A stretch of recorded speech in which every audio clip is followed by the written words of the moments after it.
New York City has always been a symbol of human movement, a place where millions of lives collide and silence feels impossible. But in 2012, the city has become something unrecognizable. The buildings still stand, traffic lights still change, and streets stretch endlessly. The only thing missing is humanity itself. Through this abandoned landscape comes the sound of a red Mustang engine. The noise cuts through the emptiness like a forgotten memory. Behind the wheel sits Robert Neville, a man moving through a world that no longer answers back. He is not introduced as a traditional action hero. He is a survivor trapped inside the remains of a civilization that has forgotten him. The most terrifying part of Neville's reality is not that he is alone, it is that he must wake up every morning knowing nothing has changed. The same empty streets, the same unbearable silence. The sun rises, proving he survived another night, but confirms he is still the last witness to a world that has ended. When darkness arrives, survival becomes a different kind of battle. The creatures hiding beyond the safety of daylight are known as the dark seekers. But the film challenges the audience to question a simple assumption: who is really the monster? For most of the story, Neville sees himself as the final defender of humanity, searching for a cure and fighting against the infected. But from another perspective, the dark seekers are not mindless creatures waiting to be destroyed. They are an evolving species with intelligence. Neville's experiments reveal an uncomfortable possibility. To them, he is not a hero saving the world. He is the terrifying figure who enters their home, captures them, and studies them like something less than human. This reversal creates the film's deepest question: what happens when the person fighting for humanity becomes a nightmare in someone else's story? That question follows Neville through every quiet moment of his existence. His greatest enemy is not only the creatures outside his walls, but isolation itself. The human mind is not designed for endless silence. Without connection, even ordinary moments become reminders of what he has lost. That is why Neville speaks to mannequins placed throughout the city.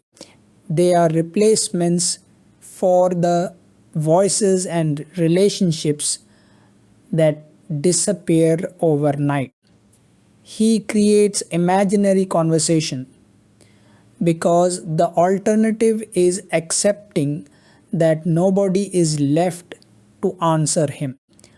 These moments reveal the damage hidden beneath his strength. The man who can survive cannot defeat his loneliness. Every sunrise offers another chance. Every sunset brings death. Between those moments, Neville searches for meaning in a world that has moved on without him. I Am Legend begins with a haunting idea. Survival is not only about staying alive. Sometimes the hardest battle is remaining human when there is no one left to remind you what humanity feels like. The silence becomes his final fear. The silence of New York is only the beginning of what makes I Am Legend such a fascinating cinematic experience.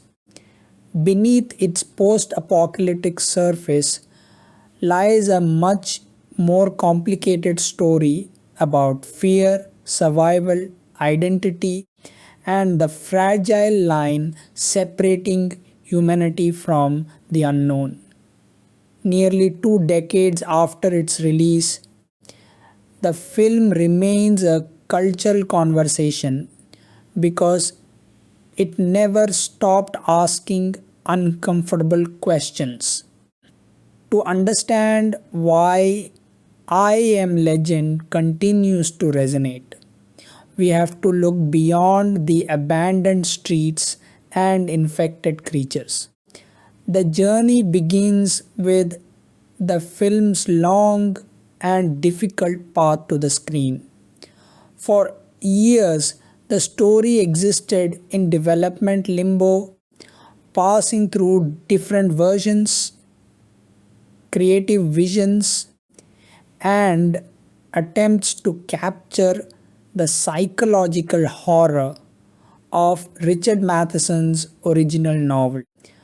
The final film that audiences received was shaped by decades of adaptation challenges, changing Hollywood expectations, and the pressure to transform a deeply philosophical story into a major studio blockbuster. From there, the focus moves into the structure of the narrative itself. I Am Legend is not simply a story about a scientist searching for a cure. It is a study of routine, obsession, and emotional collapse. The film's pacing deliberately places viewers inside Neville's isolated existence, allowing everyday actions to become powerful reminders of what he has lost.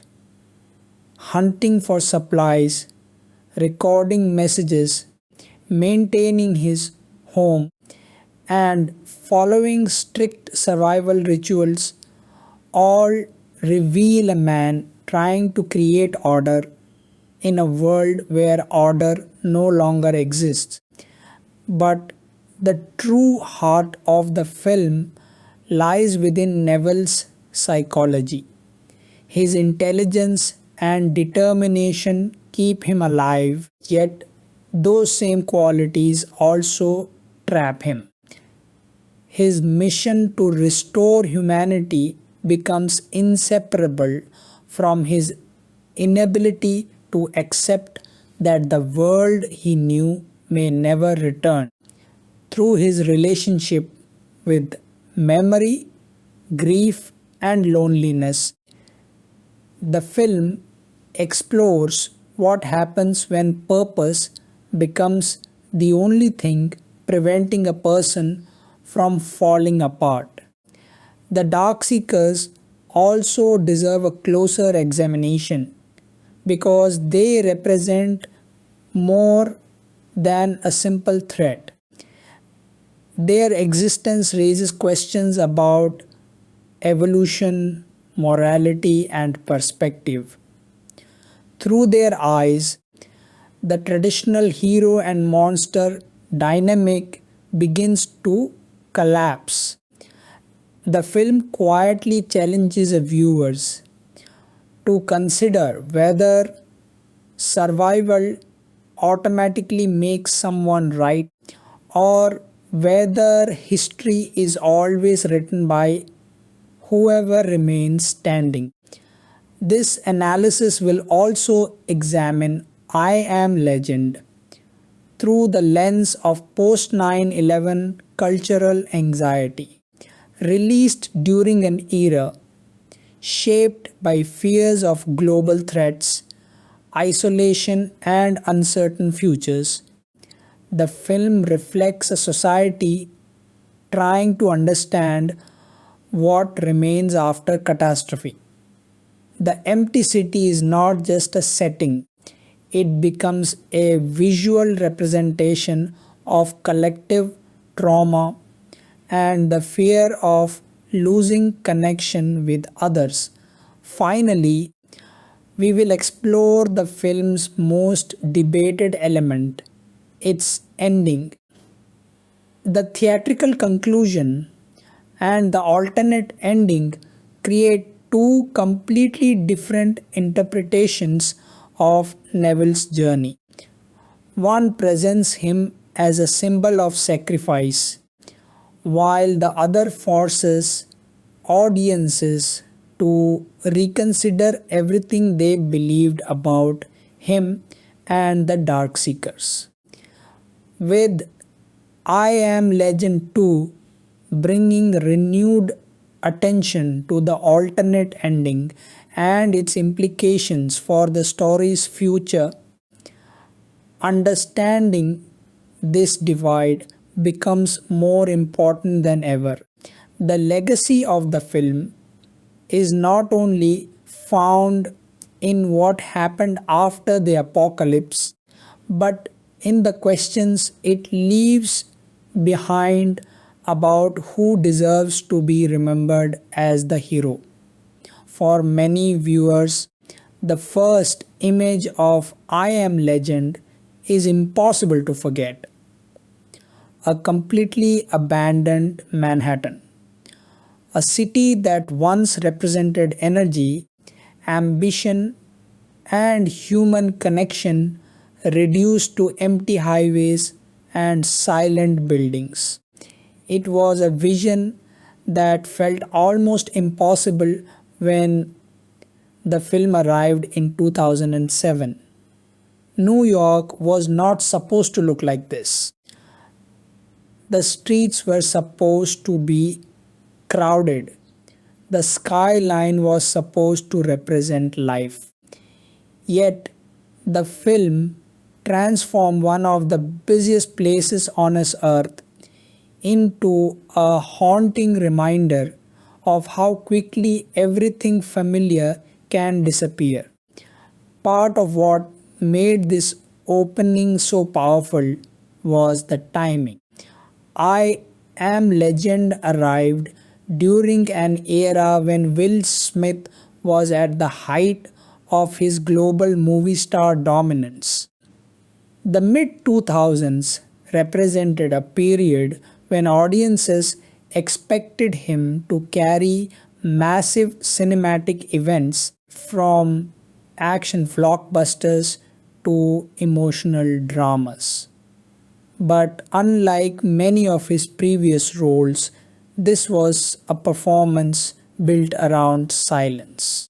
There were no crowds cheering for him, no partner sharing the journey, and no ordinary world to return to. The appeal came from watching the most recognizable movie star in the world face the one thing fame cannot defeat: complete isolation.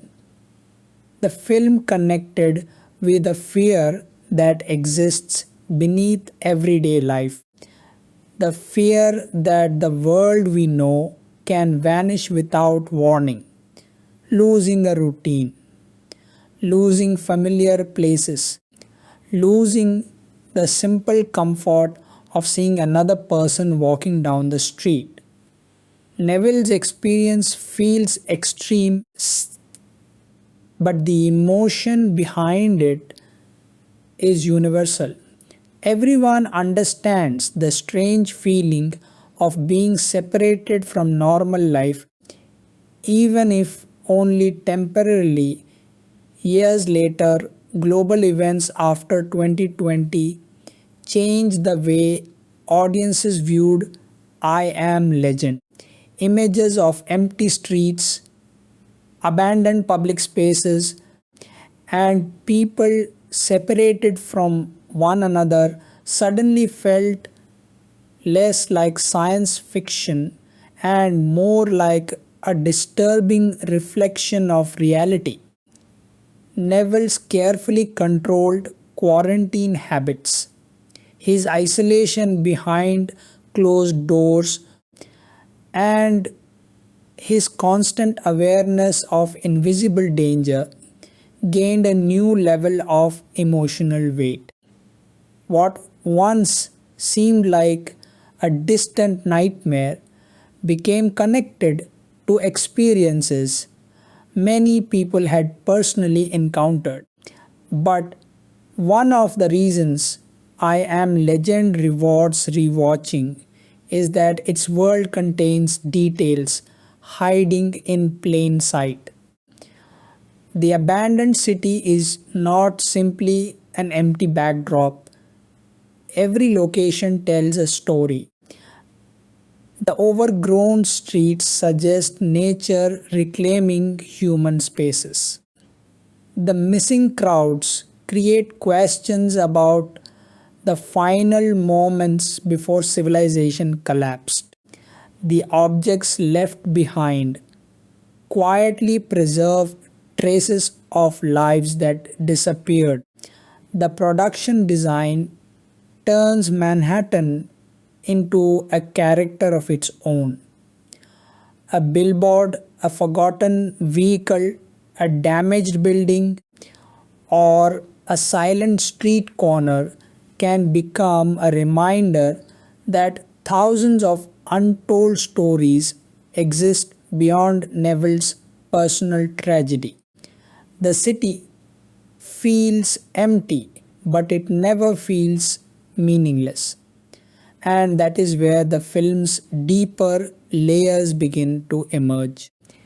Beneath the survival story is a meditation on memory, loss, and the human need for connection. The first viewing captures the shock of the apocalypse, but looking closer reveals a different experience. A story filled with small details, hidden symbolism, and emotional clues that were easy to miss when audiences were simply trying to survive the nightmare alongside Neville. Long before Robert Neville drove through the empty streets of Manhattan, I Am Legend existed as one of Hollywood's most difficult adaptation challenges. The story's foundation came from Richard Matheson's 1954 novel, a landmark piece of science fiction and horror that transformed the traditional vampire myth into something far more unsettling. Instead of presenting monsters as supernatural creatures from folklore, Matheson imagined a world where humanity itself had changed, forcing readers to question who truly represented the future. The novel's influence reached far beyond its original publication. Its ideas about isolation, evolution, and the collapse of civilization became foundational elements for countless post apocalyptic stories that followed. But despite the power of the source material, bringing it to the screen proved incredibly complicated. Hollywood repeatedly struggled with the same challenge. How do you adapt a deeply psychological story about loneliness and identity into a film large enough to satisfy mainstream audiences. The first major attempt arrived with The Last Man on Earth in 1964, starring Vincent Price. While the film captured some of Matheson's core ideas, it changed elements of the novel and softened the psychological complexity that made the original story so unique. Years later, the Omega Man in 1971 approached the material from a completely different direction, turning the concept into a more traditional action driven science fiction story starring Charlton Heston.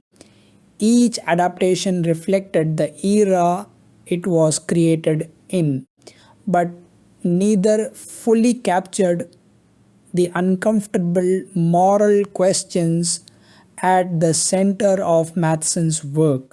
By the 1990s, Hollywood saw the potential for a much larger version of the story.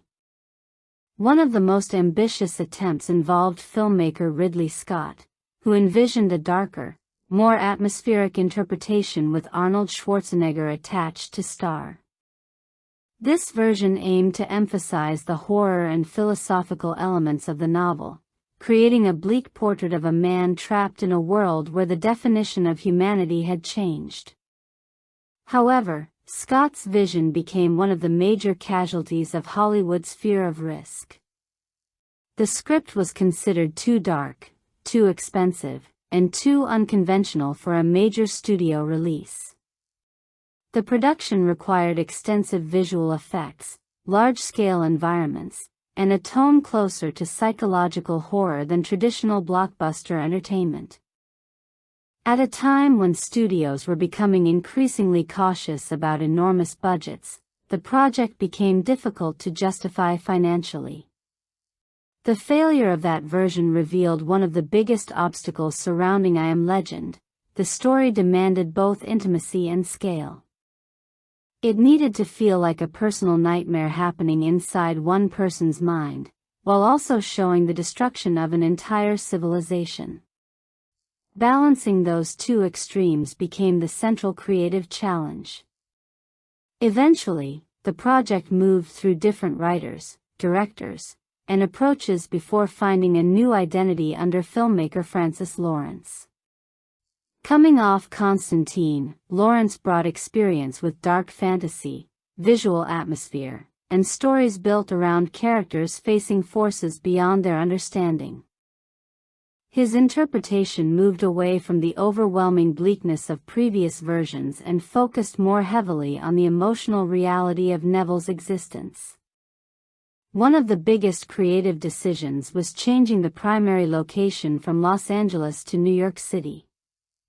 This was not simply a change in geography. Manhattan offered something uniquely cinematic, a place normally defined by movement and human density transformed into a landscape of complete abandonment. The idea of seeing one person navigate an empty New York carried immediate emotional power. The city itself became a visual contradiction. The same streets that once represented millions of human stories now reflected silence and absence. The scale of skyscrapers, bridges, and famous landmarks made Neville's loneliness feel even greater. He was not trapped in a small environment. He was surrounded by the remains of one of the largest human achievements on Earth. But creating that image required an unprecedented level of cooperation. The production needed permission to close major sections of Manhattan, something rarely granted for a film. The challenge was not only financial but logistical. Controlling traffic, managing security, and transforming recognizable locations into abandoned spaces required enormous planning. The result was a version of I Am Legend that combined Hollywood spectacle with a surprisingly personal emotional core. The long journey from Matheson's novel to Francis Lawrence's film was filled with abandoned ideas, expensive risks, and creative disagreements. But every failed attempt helped shape the final movie. What emerged was not simply another end-of-the-world story. It was a film built around a single haunting question: when civilization disappears, what remains of the person left behind?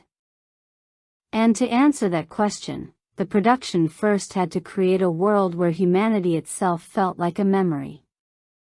When I Am Legend arrived in December 2007, audiences were not simply watching another science fiction blockbuster. They were entering a cultural moment shaped by years of uncertainty, fear, and changing ideas about safety. The world of the film reflected anxieties that had become deeply familiar after the events of September 11, 2001. Empty cities, invisible threats, and the possibility of catastrophic events were no longer distant concepts reserved only for science fiction. They had become part of the modern imagination. Throughout the years following 9/11, Hollywood increasingly explored stories about damaged societies and abandoned American landscapes. Films began asking what happens after a disaster that cannot be easily repaired. The destruction was no longer always represented by explosions or invading armies. Sometimes the most frightening image was an empty street, a silent neighborhood, or a familiar place transformed into something unknown. I Am Legend arrived during this period of heightened awareness surrounding biological threats and global vulnerability. The idea of a virus spreading rapidly across the planet carried a different weight in the late 2000s than it had in previous decades. Audiences had become more aware of how connected the world had become and how quickly a crisis could cross borders. The film's fictional outbreak tapped into a very real fear: that humanity's greatest threat might not come from outside forces, but from something invisible that spreads among us.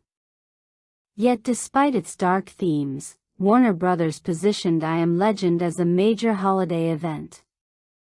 The studio was not selling a quiet psychological survival story. It was selling an epic cinematic experience built around one of the biggest movie stars on the planet. By this point, Will Smith had developed one of the most reliable box office records in Hollywood. His combination of charisma, humor, and emotional accessibility had turned films like Independence Day, Men in Black, and The Pursuit of Happiness into major successes. Audiences trusted him. His presence suggested that even the most unfamiliar worlds could be carried by a character they wanted to follow. That trust became essential because I Am Legend represented a significant risk. The film carried a production budget reportedly around $150 million, placing enormous pressure on a story centered around one actor spending much of the runtime alone. Traditional blockbuster formulas relied on large casts, constant action, and recognizable entertainment beats. I Am Legend offered something much quieter: one man, one city, and the psychological consequences of complete isolation. The marketing campaign understood that the most powerful element of the movie was not necessarily the creatures. It was the image of a world without people. The first promotional material focused heavily on the impossible sight of an abandoned Manhattan. The teaser trailer created curiosity by showing familiar locations transformed into something haunting. One of the most memorable images showed deer running through Times Square, a location normally overwhelmed by crowds, advertisements, and movement. Seeing wildlife reclaim one of the most famous public spaces on Earth instantly communicated the film's central idea without needing explanation. Another striking element of the marketing was the image of destruction surrounding the city's bridges. These visuals suggested that the world had not simply disappeared overnight. Something happened. A desperate response had taken place. Humanity had attempted to contain the disaster and failed. The unanswered questions became part of the appeal. But the marketing also created a unique challenge. Many viewers expected an action-heavy blockbuster featuring Will Smith fighting monsters in a destroyed city. What they received was something much more reflective. The explosions and survival elements existed, but the emotional foundation of the film was built on loneliness, grief, and psychological endurance. This created a fascinating divide between expectation and reality. Some audiences entered expecting a conventional science fiction action movie and discovered a much quieter experience. The film asked them to sit with uncomfortable silence, long stretches without dialogue, and the emotional exhaustion of a man who has lost everything.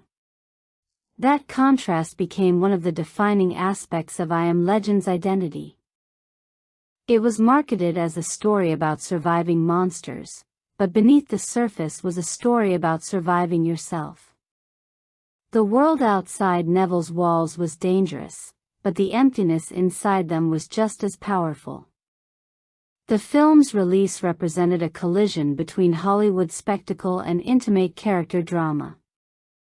It promised audiences the scale of an apocalypse while delivering the emotional isolation of a personal tragedy. And that tension would become one of the biggest reasons I Am Legend remained a topic of debate long after its theatrical run ended. The opening moments of I Am Legend accomplish something many post-apocalyptic films struggle to achieve. They make the end of the world feel personal before they make it feel terrifying.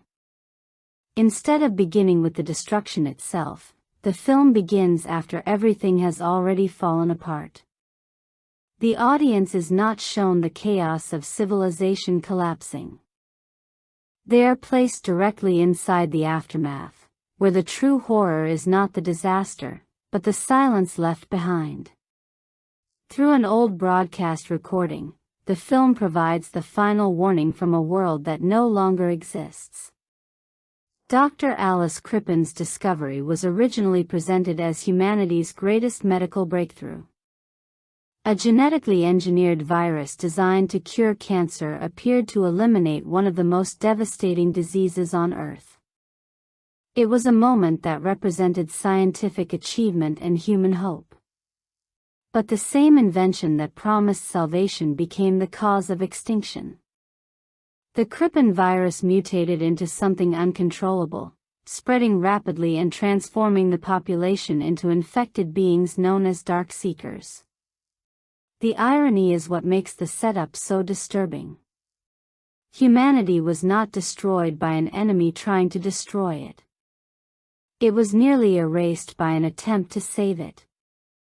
The film immediately introduces one of its central themes: progress without understanding can become its own form of danger. 3 years after the outbreak, Robert Neville exists inside the remains of New York City as both survivor and scientist. His life is built around routine because routine is the only thing preventing complete psychological collapse. Every action has a purpose. Every hour has a function. He wakes up, secures his home, trains, gathers supplies, searches for food, and continues his research. The repetition of his daily life reveals more than his survival skills. It shows a man desperately trying to maintain a connection to the person he was before the world ended. In a normal world, routines create comfort. For Neville, they create structure in a reality where everything meaningful has disappeared. His relationship with Sam, his loyal German shepherd, becomes the emotional center of these early moments. Sam is not simply a companion animal. She represents the last remaining form of unconditional connection in Neville's life. Their bond communicates what words cannot. In a world without human voices, Sam provides proof that Neville is not completely alone. The film carefully avoids presenting Neville as a fearless action hero. He is skilled, intelligent, and prepared, but he is also exhausted. His survival depends on discipline because fear is always present. Every trip outside carries risk. Every decision is shaped by the knowledge that mistakes are no longer recoverable. The daytime world belongs to Neville. During sunlight hours, he moves through Manhattan with control and confidence.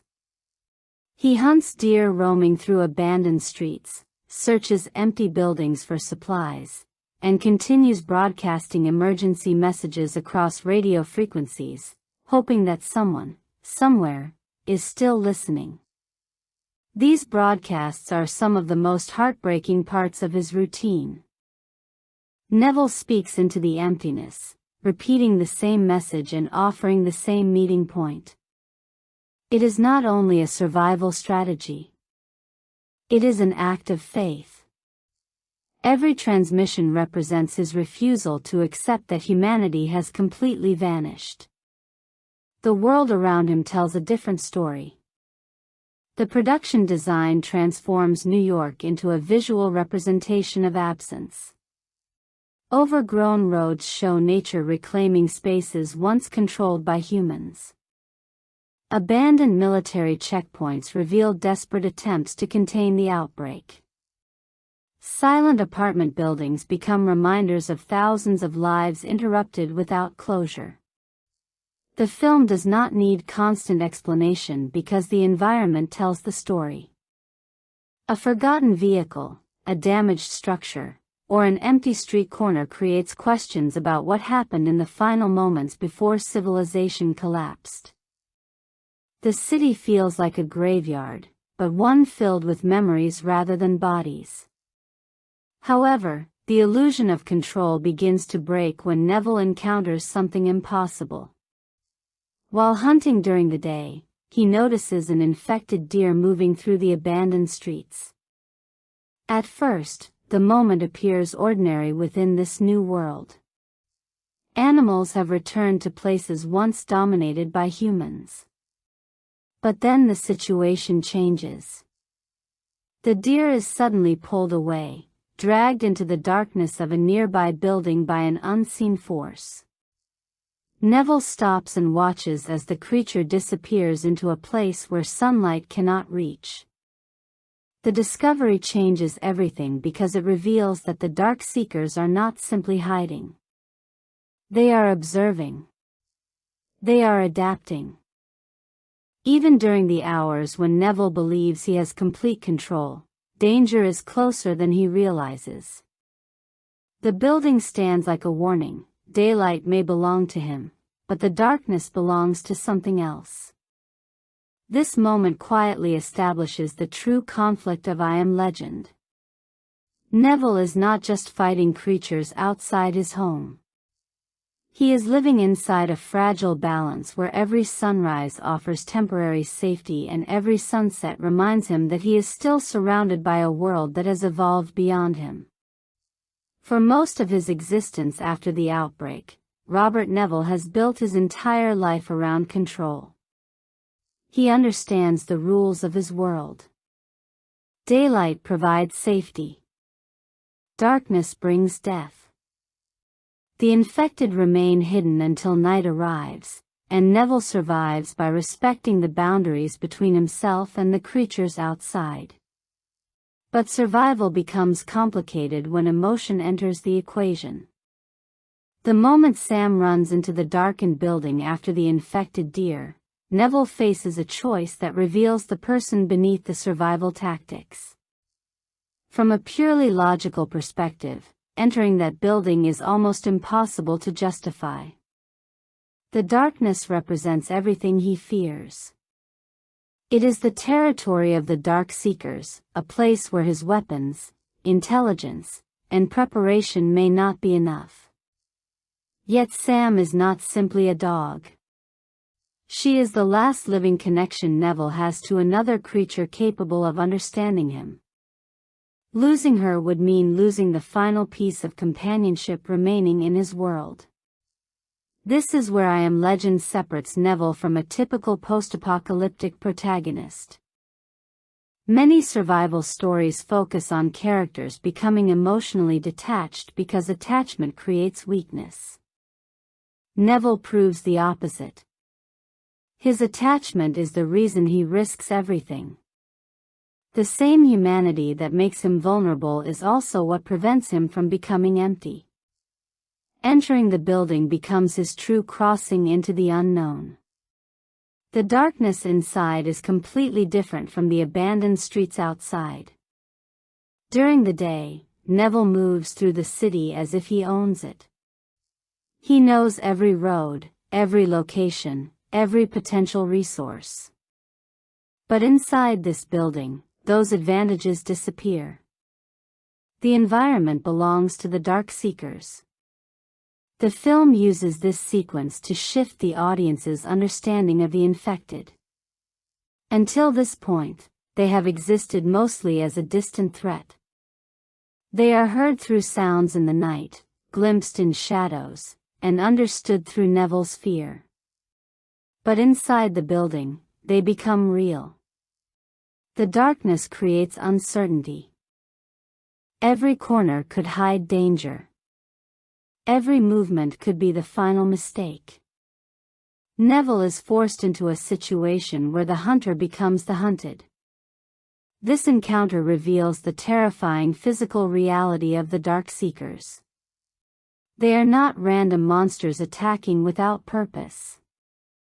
They move with aggression, speed, and awareness. Their presence suggests that the world has changed in ways Neville does not fully understand. That realization becomes crucial because Neville's mission is not only survival. He is also a scientist trying to reverse the disaster that destroyed civilization. Behind the weapons, traps, and strict routines is a man still searching for answers. His laboratory represents the other side of his personality. Neville is not simply fighting the infected, he is studying them. Every sample, every experiment, and every captured subject is part of his attempt to restore what was lost. But this creates one of the film's most fascinating contradictions. Neville is both protector and predator. From his perspective, capturing Dark Seekers is necessary.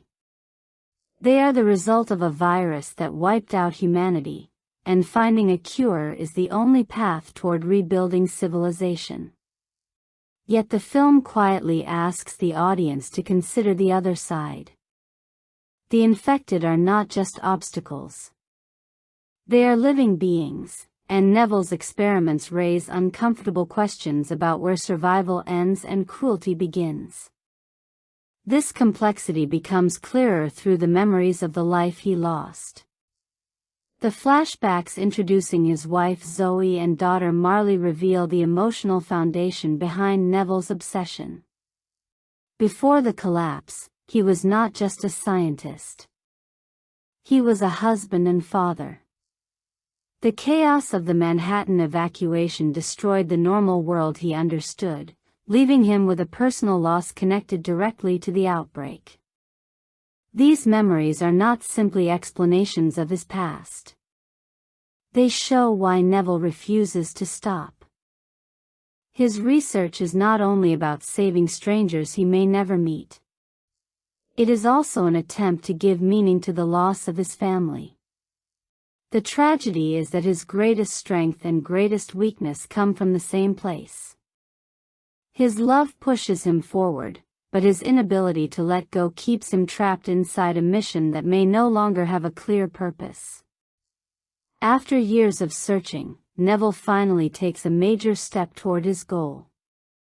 He captures a female Dark Seeker and brings her into his laboratory for testing with Compound 6, hoping that this experiment could become the breakthrough he has been searching for.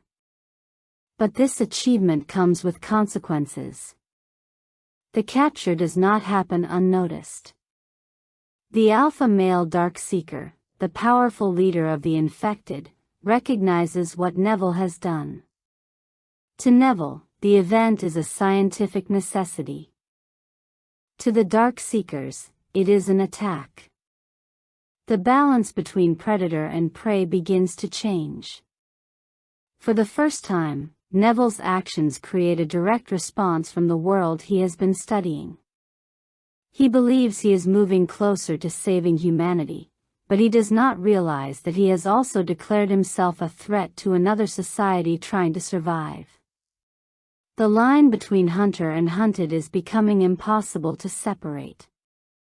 And the deeper Neville pushes into his search for a cure, the more the film challenges whether saving the old world requires understanding the new one.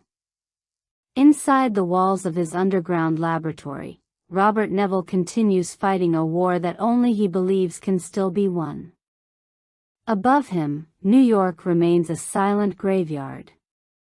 Below ground, surrounded by scientific equipment and endless recordings, Neville attempts to reverse the mistake that erased civilization.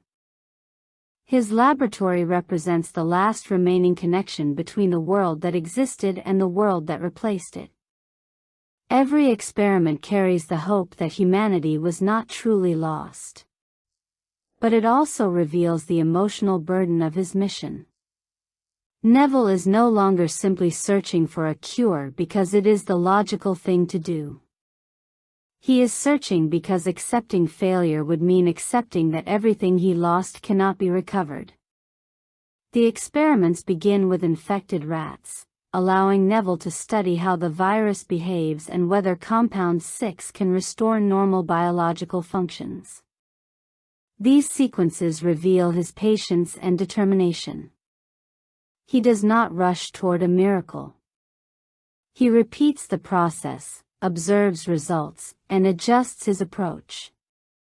The scientist inside Neville remains alive despite the psychological damage caused by years of isolation. When the infected rats begin showing signs of improvement, it becomes the first real evidence that his impossible mission might succeed. For the first time, the endless repetition of failure gives way to a moment of genuine hope. That hope grows when Neville tests the treatment on the captured female dark seeker. The experiment is more than a scientific breakthrough. It represents the possibility that the boundary between humans and infected beings may not be permanent. If the virus can be reversed, then the world Neville lost might not be completely gone. The empty streets above him could one day be filled again. But while Neville studies the infected as subjects, the film begins revealing that the Dark Seekers are studying him as well. The alpha male is not presented as a simple creature driven only by instinct. He demonstrates patience, intelligence, and emotional awareness. He watches Neville. He learns his patterns. He understands his methods. The same way Neville tracks, captures, and experiments on the infected, the alpha begins studying Neville's weaknesses. This creates one of the film's most fascinating conflicts.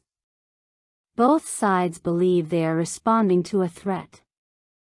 Neville sees himself as the last defender of humanity. The Dark Seekers see him as a dangerous figure invading their world. The conflict is not only physical, it is built on completely different understandings of survival. During these moments, Neville's relationship with Sam becomes even more important. Sam is not just a companion accompanying him through the apocalypse. She is the emotional anchor keeping him connected to reality. Their daily routines create a sense of normal life in a world where normal life no longer exists. Neville talks to her, trusts her instincts, and relies on her presence to break the overwhelming silence. Their bond works because it is built on mutual dependence. Neville protects Sam from the dangers outside, but Sam protects Neville from something equally dangerous inside, loneliness. Without her, the walls around Neville would become more than protection. They would become a prison. That emotional connection makes the film's next turning point devastating. After years of surviving by his own rules, Neville encounters something that proves the Darkseekers understand him far better than he imagined. Outside Grand Central Station, he notices something impossible. Fred, one of the mannequins he has used as part of his daily routine, has been moved from its original position. At first, the moment seems like a mistake. But Neville immediately recognizes that something is wrong. The mannequins were not random objects to him. They were part of his carefully constructed reality. Moving Fred means someone has entered his world and manipulated the environment he believed he controlled. The trap is especially disturbing because it reflects Neville's own methods. For years, he has hunted the infected, placed traps, and used scientific observation to understand them. Now the alpha male uses the same strategy against him. Neville becomes the subject of the experiment. The hunter becomes the test subject. The psychological impact of this moment is just as powerful as the physical danger. Neville realizes that the Darkseekers are not simply waiting in the darkness. They are capable of planning. They are capable of learning. The trap outside Grand Central becomes a turning point because it destroys Neville's belief that intelligence belongs only to him. As he approaches the setup, he enters the situation believing he is investigating a mystery. Instead, he walks directly into someone else's design. The result is catastrophic. Neville is caught, impaled, and left suspended upside down as daylight fades and the safety of the sun disappears. The scene turns time itself into an enemy. Every passing second brings sunset closer. Every moment reduces Neville's chance of survival.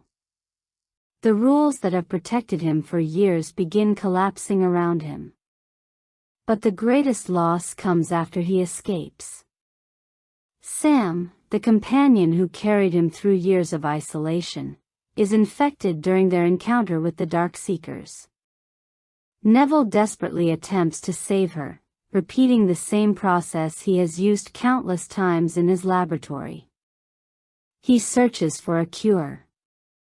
He fights against the impossible. He refuses to accept another loss. But this time, science cannot save him. As Sam begins transforming, Neville faces the most painful decision of his entire existence. The creature in front of him is connected to the companion he loves, but waiting for a miracle would mean allowing her suffering to continue. With no other choice, Neville makes the decision that destroys the final piece of his old life. He ends Sam's life with his own hands. The moment is not just a personal tragedy. It is the collapse of Neville's last emotional defense. Until this point, he survived because he still had someone to protect, someone to talk to, someone who reminded him that he was still human. Now even that connection is gone. The apocalypse did not only take away the world outside Neville's home. It has been slowly taking away everything that made him feel part of that world. And after losing Sam, the question becomes whether Neville can continue fighting for humanity when he feels completely separated from it. After losing Sam, Robert Neville reaches the point he has spent years trying to avoid: complete emotional collapse. For 3 years, every routine, every experiment, and every broadcast has been built around one belief: that humanity could still be restored. Sam was the final proof that he was not completely alone. She gave meaning to the endless days, the empty conversations, and the impossible mission. Without her, the mission loses its emotional foundation. The silence inside Neville's home becomes different. Before, it was painful but manageable. Sam's presence filled the emptiness. Now there is only absence. The same rooms that once represented safety begin to feel like reminders of everything he has lost. For the first time, Neville stops thinking like a scientist and starts acting purely from anger and grief. His carefully controlled survival instincts disappear, replaced by desperation. The man who spent years avoiding the darkness now drives directly into it. At night, when the Dark Seekers own the streets, Neville takes his vehicle and enters their territory. It is not a calculated mission. It is not a scientific search. It is an emotional explosion from a man who no longer believes there is anything left worth protecting. This moment reveals the psychological damage beneath Neville's strength. Survival has always required discipline, but grief removes the very structure that kept him alive. His attack is less about defeating the infected and more about forcing an ending to his suffering. The sequence also changes the audience's understanding of Neville. Earlier, he appeared almost unstoppable during daylight hours. He knew the city, understood the threat, and controlled every detail of his environment. But now, without Sam, that confidence disappears. The survivor who mastered his surroundings becomes someone consumed by pain. Just as Neville appears ready to surrender completely, the impossible happens. Another human voice answers. For years, Neville has broadcast emergency messages across the radio, repeating the same information in the hope that someone might still be listening. Those transmissions seemed like an act of desperation, a ritual performed by a man who could not accept the end of humanity. But they were not meaningless. Anna and Ethan arrive as proof that Neville's hope was not entirely misplaced. The discovery changes everything because it challenges the belief that has defined his existence, that he is truly the last person alive. Yet the emotional impact of this discovery is more complicated than simple happiness. For someone who has lived alone for years, human connection does not instantly feel comforting. It feels unfamiliar. Neville's mind has adapted to isolation. He understands silence. He understands survival. He understands the rules of his controlled world. But he no longer understands people. Anna represents the possibility of moving forward. She carries information about a survivor colony in Bethel, Vermont, where remaining humans are believed to be rebuilding. To her, Neville's mission is not the end of the story. It is evidence that humanity can continue. But Neville cannot easily accept that idea. His entire identity is built around staying in New York. This city is not only his location, it is the place where his family died, where the outbreak began, and where he believes his purpose exists. Leaving means admitting that the world has changed. It means accepting that his years of sacrifice may not have been leading toward the outcome he imagined. The conflict between Neville and Anna is not simply about survival strategy. It is about two different ways of responding to trauma. Anna represents hope. Neville represents endurance. She believes survival means finding others and rebuilding. He believes survival means completing the mission he started. Both perspectives come from understandable places, but Neville's grief has turned his determination into something almost impossible to abandon. The emotional weight of his isolation becomes clear during a quiet morning with Anna and Ethan. After years of speaking only to mannequins and a dog, Neville suddenly finds himself surrounded by real human beings. A normal conversation. A shared meal. ordinary moments that once seemed impossible. Yet instead of immediately embracing the miracle, Neville struggles to process it. The simple presence of another person overwhelms him. A small moment involving bacon and morning cartoons becomes unexpectedly powerful because it represents everything Neville has been missing. These are not heroic moments. They are ordinary pieces of human life that he spent years believing were gone forever. His reaction reveals the true cost of isolation. Neville did not only lose people.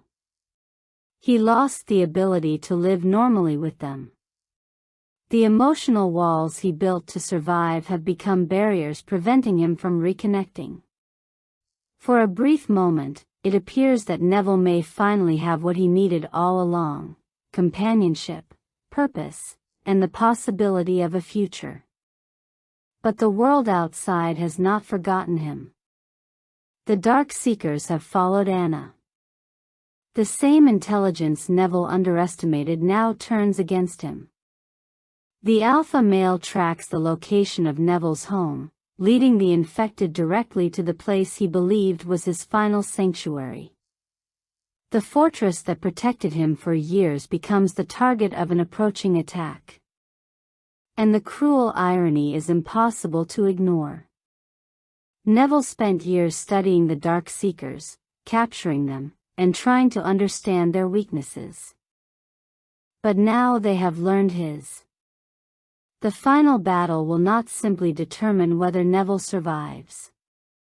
It will force him to confront the question he has avoided since the beginning: is he fighting to save humanity, or is he fighting because he cannot let go of the past? The final confrontation of I Am Legend brings every conflict in Neville's journey together inside the walls that once represented safety. His home, the place where he created routines, conducted experiments, and protected himself from the outside world, becomes the battlefield where his understanding of reality begins to collapse. The Dark Seekers do not arrive as a mindless swarm. Their attack is organized, focused, and personal. They move with purpose because this is not simply an attempt to kill Neville. The alpha male is coming for something Neville has taken from him. The invasion forces Neville, Anna, and Ethan into the underground laboratory, the place where Neville spent years searching for a cure. Ironically, the same room that represented hope now becomes a prison. The laboratory contains all of his knowledge, all of his research, and all of his attempts to restore humanity. But it also contains evidence of the uncomfortable truth he has refused to confront. The plexiglass barrier separating Neville from the Dark Seekers begins to feel symbolic.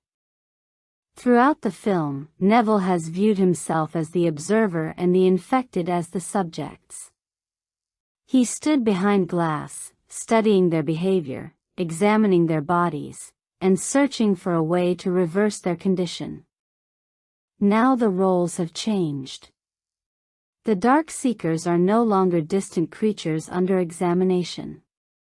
They are on the other side of the glass, looking back at him. Leading the assault is the alpha male, whose rage appears at first to confirm Neville's beliefs. To Neville, this is the final attack from the monsters he has spent years fighting. But the truth behind the alpha's actions reveals the most important realization of the entire story. He is not attacking because of hunger. He is attacking because he wants his partner back. The female Dark Seeker Neville captured was not just a test subject. She was part of a society with relationships, emotions, and attachments. The alpha male's determination comes from the same place that motivated Neville throughout the film: the need to protect someone he loves. This realization changes the entire meaning of the conflict. For years, Neville believed he was fighting against creatures that had lost their humanity. But in this final moment, he begins to understand that humanity was never as simple as he believed. The Dark Seekers may have changed physically, but their actions reveal qualities Neville recognizes: loyalty, intelligence, and love. The tragedy is that this understanding arrives too late. In the theatrical ending, Neville's final choice transforms him into the traditional hero he always believed he needed to become. Realizing the Dark Seekers will not stop, he sacrifices himself by using a grenade to destroy the attackers while protecting Anna and Ethan, who escape with the cure. The ending completes the title in a classic heroic sense. Neville becomes a legend because he gives his life to save humanity. His death becomes a symbol of sacrifice, courage, and hope for the survivors who continue the human race. But there is another version of the story that changes everything. The alternate ending offers a much more complicated and, for many viewers, more powerful interpretation. Instead of seeing the alpha male as a monster, Neville finally understands his perspective. He realizes that the Dark Seekers are not chasing him because they want destruction. They are trying to recover one of their own. In this version, Neville returns the female Dark Seeker and acknowledges the harm caused by his actions. The conflict does not end through victory or destruction. It ends through recognition. This version completely transforms Neville's character journey. The theatrical ending suggests that Neville's purpose was always to preserve the old humanity. The alternate ending suggests that his true purpose was learning that the old world was not the only one worth saving. The difference between these conclusions is enormous because they redefine the meaning of the title I Am Legend. In the theatrical ending, Neville becomes a legend among humans. He is remembered as the scientist who discovered the cure and sacrificed himself for civilization's future. His story becomes one of heroism. In the alternate ending, Neville becomes a legend to the Dark Seekers, but not in the way he imagined. He becomes the frightening figure from their stories. The human who hunted them, captured them, and threatened their existence.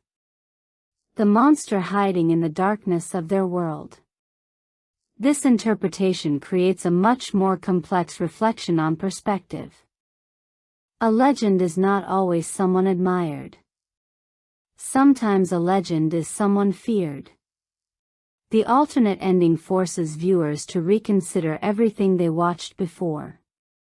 Neville's intelligence, determination, and courage remain undeniable, but his actions are no longer automatically justified. His search for a cure came from love and grief, but it also involved treating another evolving species as something less than human. That contradiction is what makes I Am Legend endure. The film is not ultimately about defeating monsters. It is about discovering that monsters are often created by misunderstanding. The greatest transformation does not happen to the world around Neville. It happens inside his own perception. He begins the story believing he is the last representative of humanity fighting against the darkness. He ends by discovering that the darkness may have been another form of life all along. Robert Neville is introduced as the ideal survivor. He is intelligent, disciplined, physically capable, and prepared for almost every threat his world can create. He knows how to navigate the empty streets of New York, how to find resources, how to defend himself, and how to continue scientific research without the support of any remaining civilization. But beneath this image of control exists a man slowly being consumed by the weight of everything he could not save. The most important aspect of Neville's character is the difference between what he believes he is fighting for and what is actually driving him forward. On the surface, his mission appears simple: find a cure for the Crippen virus and restore humanity. He spends every day studying infected subjects, testing treatments, and searching for the breakthrough that could reverse the apocalypse. But his deeper motivation is far more personal. Neville is not only trying to save humanity's future. He is trying to repair his past. The loss of his wife Zoe and daughter Marley remains the emotional wound at the center of his existence. His scientific mission becomes a way of fighting against his own guilt. If he can discover a cure, if he can reverse the damage caused by the virus, then perhaps the tragedy that destroyed his family will have meaning. His research becomes more than a profession. It becomes a form of atonement. This is what makes Neville such a tragic character. His determination is admirable, but it is also connected to an impossible expectation. He believes that if he works hard enough, if he searches long enough, and if he refuses to give up, he can somehow undo the moment when everything was taken away. But grief does not operate according to scientific rules. Neville's greatest strength, his refusal to surrender, is also the thing preventing him from healing. His military background shapes the way he responds to the apocalypse. Neville approaches survival like a soldier following a mission. His days are structured around discipline and repetition. He follows schedules, creates safety procedures, and eliminates emotional distractions because order is the only thing separating him from chaos. This discipline keeps him alive, but it also limits him. The problem is that Neville is no longer fighting a traditional war. There is no enemy army to defeat and no battlefield that can be reclaimed. The world has changed, but Neville continues operating according to the rules of the world that disappeared. His military mindset creates a dangerous belief that every problem can be solved if he simply finds the correct strategy. That belief gradually develops into something closer to a God complex. Neville sees himself as the person responsible for restoring the natural order of the world. His intelligence gives him confidence, but his isolation removes the perspectives that would normally challenge his decisions. He becomes judge, scientist, protector, and executioner all at once. The irony is that Neville's desire to save humanity slowly pushes him away from the very qualities that define humanity. His experiments on the infected are driven by a noble goal, but his emotional distance allows him to see them more as problems to solve than beings to understand. The film explores this contradiction through Neville's psychological decline. His isolation does not simply make him lonely. It changes how he experiences reality. His conversations with mannequins reveal the desperate need for connection. Neville knows they are not real, but he gives them personalities because silence has become unbearable. These interactions are not signs of weakness. They are evidence of a human mind trying to protect itself from complete emotional collapse. The mannequins become replacements for relationships that no longer exist. They allow Neville to pretend that the world still contains ordinary moments, conversations, jokes, and social interactions. But they also reveal how far he has drifted from normal human experience. The same psychological damage appears through his attachment to routine. Every repeated action, every broadcast, every meal, every carefully planned movement through the city, becomes a way to convince himself that life still has structure. Without these rituals, Neville would have to confront the most terrifying possibility, that there may be nothing left to return to. His relationship with Sam represents the strongest remaining connection to his humanity. She is the one being who does not judge him, question him, or remind him of what he lost. Through Sam, Neville experiences trust and companionship in a world where both have disappeared. That is why losing her becomes the moment when his emotional defenses finally collapse. The decision to end Sam's suffering forces Neville to confront a truth he has avoided for years. Not everything can be fixed. Not every loss can be reversed. Sometimes love means accepting an ending rather than continuing a hopeless fight. This moment becomes a painful step toward transformation. Neville begins the story believing that his purpose is to defeat the apocalypse. But his journey is ultimately about understanding his place within a world he cannot control. Whether through scientific discovery, sacrifice, or acceptance, he must confront the possibility that the future may not belong entirely to him. The question is not whether Neville is a hero or a monster. The question is whether he can recognize the difference. His greatest battle is not against the infected outside his walls. It is against the version of himself created by grief, guilt, and the need to believe he alone can save everything. Only by confronting that internal darkness can Neville understand what humanity truly means. At first glance, the Alpha Darkseeker appears to represent everything Robert Neville fears. He is physically powerful, aggressive, and connected to the creatures that replaced humanity. From Neville's perspective, he is the ultimate threat, the leader of a species responsible for the collapse of civilization. But I Am Legend becomes far more interesting when the Alpha is viewed not as a simple monster, but as a character with his own motivations, emotions, and sense of purpose. The film slowly reveals that the Alpha Darkseeker is not driven by mindless violence. His actions are not random attacks from a creature operating only on instinct. He demonstrates awareness, patience, and strategy. He observes Neville, studies his behavior, and responds to his actions with deliberate choices.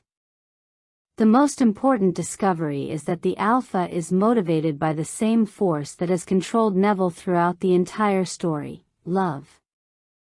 When Neville captures the female Darkseeker for his experiments, he sees the situation through the perspective of a scientist. He believes he is collecting a necessary subject in the search for a cure. To Neville, the individual identity of the captured Darkseeker is secondary to the possibility of saving millions of lives. But the Alpha does not see her as a specimen. He sees her as someone important. His actions are not fueled by hunger or a desire for destruction. They come from the need to protect a member of his community. The female Darkseeker is not just another infected being. She is someone connected to him emotionally, and his determination to recover her mirrors Neville's own desperation to protect the people he loves. This parallel creates one of the film's most powerful ideas: the enemy and the hero are not as different as they first appear. Both Neville and the Alpha are leaders. Both have lost pieces of their world. Both are willing to take extreme measures to protect what remains. The difference is that they each believe they are defending the correct side of the conflict. The Alpha's intelligence becomes especially clear through his actions against Neville. One of the most revealing moments occurs when he exposes himself to sunlight and approaches the boundary between the two worlds. The act is almost a message. He is not simply attacking. He is communicating. By stepping into a place where he is vulnerable, he demonstrates awareness of Neville's presence and challenges him directly. The moment suggests that the Alpha understands more than Neville is willing to accept. He is not just reacting to threats. He is making decisions. This becomes even more apparent through the trap involving Fred, the mannequin. The psychological impact of this moment comes from the fact that the Alpha uses Neville's own methods against him. Neville has spent years creating traps, observing patterns, and manipulating the environment to capture the infected. Now he discovers that the Dark Seekers are capable of the same behavior. The Alpha has learned. He understands how Neville thinks. He recognizes his routines. He knows that moving something familiar within Neville's carefully controlled world will attract his attention. The trap is not an act of random aggression. It is a calculated strategy designed by a creature Neville underestimated. This completely changes the power dynamic between them. For most of the film, Neville believes intelligence separates him from the Dark Seekers. He views himself as the researcher studying an outbreak. But the Alpha proves that intelligence is not exclusive to humans. The creatures Neville considers the remnants of a disease have developed their own social structure, communication, and problem-solving abilities. The film's moral complexity becomes impossible to ignore when the perspective shifts.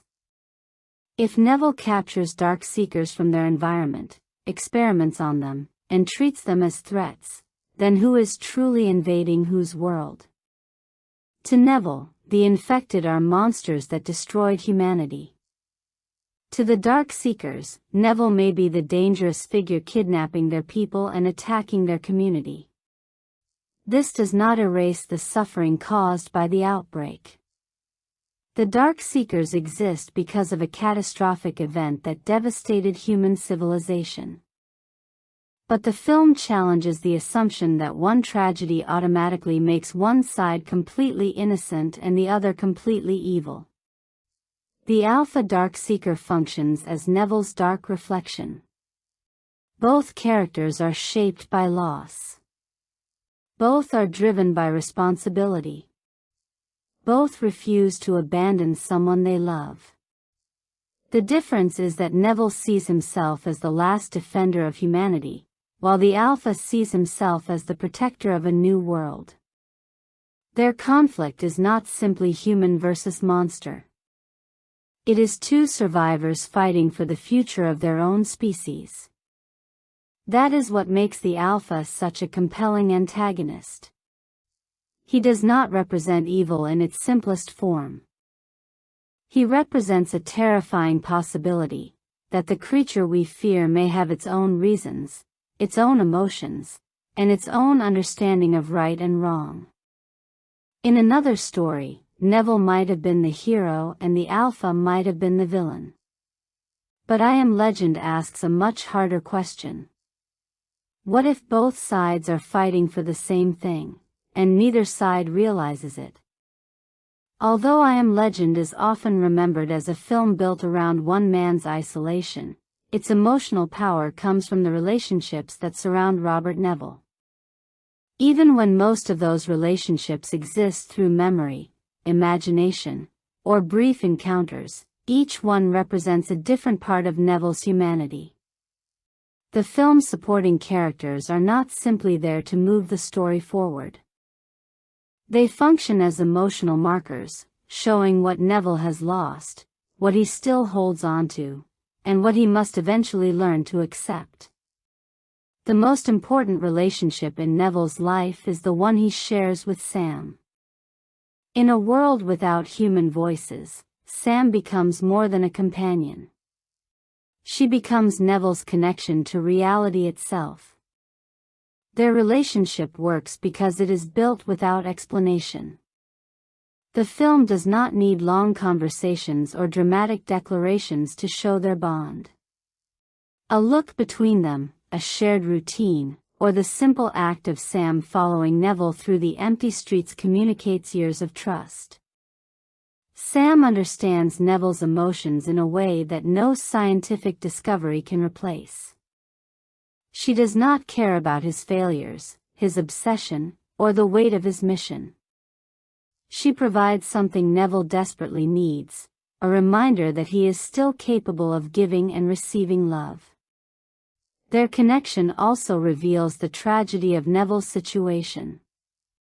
Humans are naturally built around relationships, but Neville's world has reduced connection to a single living being. Losing Sam does not just mean losing a pet. It means losing the final person-like presence that kept him emotionally balanced. Sam represents the part of Neville that still belongs to the old world.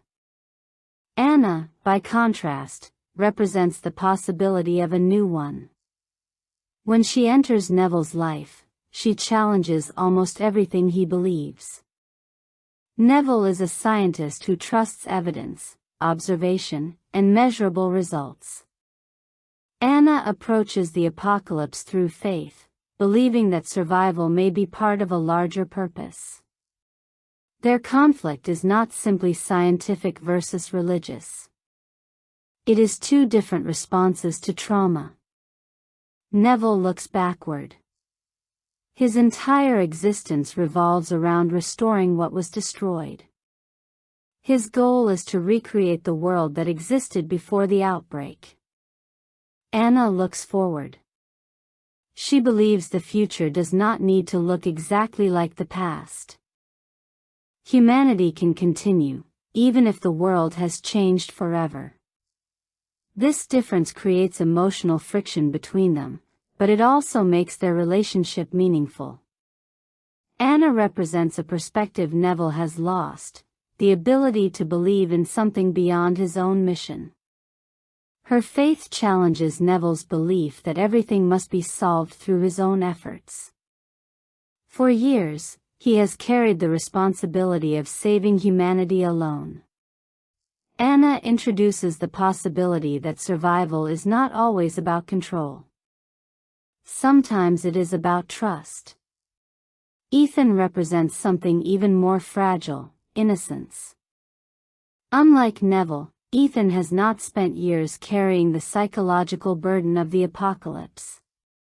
He represents the possibility that a future generation can exist beyond the pain and guilt of the past. His presence reminds Neville that the world is not only defined by what was lost. It is also shaped by what can still be protected. Together, Sam, Anna, and Ethan create different stages of Neville's emotional journey. Sam represents connection to the past. Anna represents hope for the future. Ethan represents the innocence that future requires. Even the memories of Neville's wife Zoe and daughter Marley continue to influence every decision he makes. Although they are no longer physically present, they remain the emotional center of his story. His family represents the life he cannot release. Every experiment, every broadcast, and every risk is connected to the moment when he failed to save them. These memories explain both his strength and his suffering. Without his family, Neville may never have found the motivation to continue. But because of them, he also struggles to accept that survival does not mean reversing the past. One of the film's most effective details is how it uses small moments of humor to show Neville's remaining humanity. His ability to quote movies, including memorizing scenes from Shrek, may seem like a minor character detail, but it reveals something important about the human mind. Culture survives through memory. When Neville repeats familiar dialogue, he is not simply entertaining himself. He is recreating a social experience. Movies were designed to be shared, discussed, and enjoyed with others. By repeating those lines alone, Neville is trying to preserve a connection to the world that created them. The humor becomes bittersweet because it shows both resilience and sadness. He can still laugh, but there is nobody beside him laughing with him. This is what makes I Am Legend's character structure so impressive. The film appears to be a story about one actor carrying an entire movie, but emotionally, Neville is surrounded by an entire ecosystem of relationships. Sam gives him companionship. Anna gives him challenge and possibility. Ethan gives him a reason to protect the future. His family gives him motivation and pain. Even the memories and cultural fragments from the old world continue shaping who he is. The loneliness of I Am Legend is powerful because Neville is never truly empty. He is surrounded by echoes of everything that made him human. The tragedy is that he must eventually decide whether those memories are keeping him alive or preventing him from moving forward. At its core, I Am Legend is not simply a story about surviving the end of the world. The apocalypse is the setting, but the true subject is what remains inside a person when every external structure disappears. Without society, without routine relationships, and without the comfort of a shared reality, the film asks a much deeper question: what truly makes someone human? One of the central themes of the story is the conflict between isolation and connection. Robert Neville survives because he is prepared, intelligent, and disciplined, but survival alone does not create a meaningful life. The film repeatedly shows that human beings are not designed to exist entirely alone. We need voices, relationships, memories, and emotional bonds to maintain our sense of identity.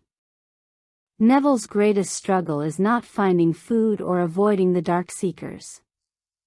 It is maintaining his own humanity while living in complete isolation. The abandoned streets of New York become a visual representation of this idea. The city was once one of the busiest places on Earth, filled with millions of interactions happening every second. After the outbreak, that same environment becomes almost unbearably empty. The contrast creates a powerful image. Even surrounded by the achievements of civilization, a person can feel completely lost without other people. The film transforms loneliness into something almost physical. The silence of empty buildings, the absence of human voices, and Neville's conversations with mannequins all demonstrate that isolation is not just a lack of company. It is a psychological battle against the feeling of becoming invisible. But the film also explores another major conflict: science versus faith. Neville represents scientific thinking. His world is built around evidence, testing, and measurable results. His laboratory is his sanctuary because science gives him something he can control. If there is a problem, he believes there must be a solution waiting to be discovered. This mindset is what makes him both admirable and dangerous. Science allows humanity to accomplish extraordinary things, but I Am Legend explores what happens when confidence becomes arrogance. The Crippen virus began as an attempt to eliminate one of humanity's greatest diseases. The intention was not destruction. It was healing. Yet the film suggests that even good intentions can create devastating consequences when humanity assumes it fully understands nature. The tragedy of the outbreak comes from the same quality that has driven human progress for centuries: the desire to overcome limitations. Humans wanted to defeat cancer, but in doing so, they created a force they could not control. The film is not arguing against science itself. Instead, it examines the danger of believing that every mystery can be solved through human intelligence alone. This creates the foundation for the contrast between Neville and Anna. Anna's faith represents a different way of understanding survival. She believes that events may have meaning beyond what can be scientifically explained. To Neville, this perspective initially feels impossible because his entire existence has been built around facts and experiments. But Anna's survival challenges his worldview. For years, Neville believes he is alone because he has seen no evidence of anything else. When another survivor appears, his certainty begins to weaken. The existence of hope becomes something he cannot measure but cannot ignore. The conflict between Neville and Anna is not about proving one side correct. It is about recognizing that human beings often rely on multiple forms of understanding. Science explains how things happen. Faith often helps people understand why they continue. I Am Legend also explores a universal fear through a very specific scenario. The idea of being completely alone is something almost everyone can understand, even without experiencing the apocalypse. The film takes that ordinary human fear and magnifies it through an extraordinary situation. The empty city becomes a symbol for emotional isolation.